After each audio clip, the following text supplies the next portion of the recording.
Well, lawmakers also looking into the future of Iowa's area education agencies this week. There are 9 across the state, Elizabeth. Now, the statewide co-op connects school districts through a variety of valuable resources, but this proposed bill could soon see some drastic changes by the end of this current school year. With that in mind, let's go live right now to KWWO reporter Emily Moss in the newsroom with a look at the governor's new proposed bill and proposed changes. Emily. Ron and Elizabeth, the administrative director for Central Rivers AEA, describes the organization's relationship with its districts as Batman and Robin. And with this new bill, they say that ingrained partnership could be in jeopardy.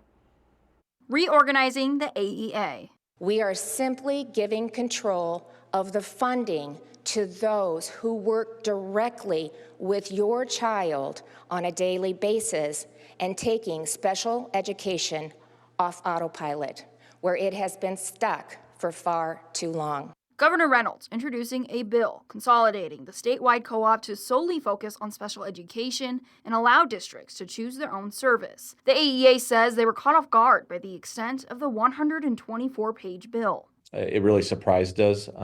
We knew there could be some things coming, but certainly we had never imagined a bill like that. And says its effects would be widespread. Think about 70 or 80 jobs at Central Rivers, 400 across the state. The Department of Administrative Services takes over our buildings by the summer.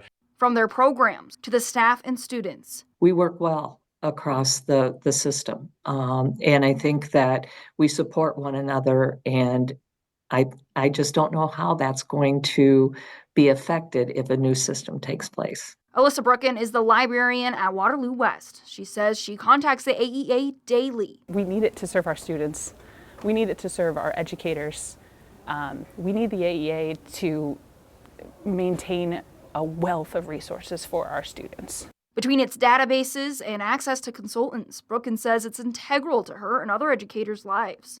Now she's worried about an Iowa education without them. Having the AEA provides such an immense support for us. I can't imagine what education will be without it. While the AEA says they're open for compromise, they just want to be at the negotiating table. There may be things that we can do to become more efficient, but this timeline is not possible. And if we did this quickly, we believe that there could be very damaging things happen to our system, which we think would trickle down to kids. The governor says this change would allow districts to choose where they put their funds towards when it comes to these kinds of programs. The bill has been sent to the House Education Committee this week. Ron? Emily, thanks. A very, very controversial proposal early in the legislative session. So if it would be passed, and remember, Republicans control both of the Senate and the House in Iowa, districts would have only until the end of April to decide whether or not they will sign a 2-year contract with Iowa AEA or choose an outside private organization.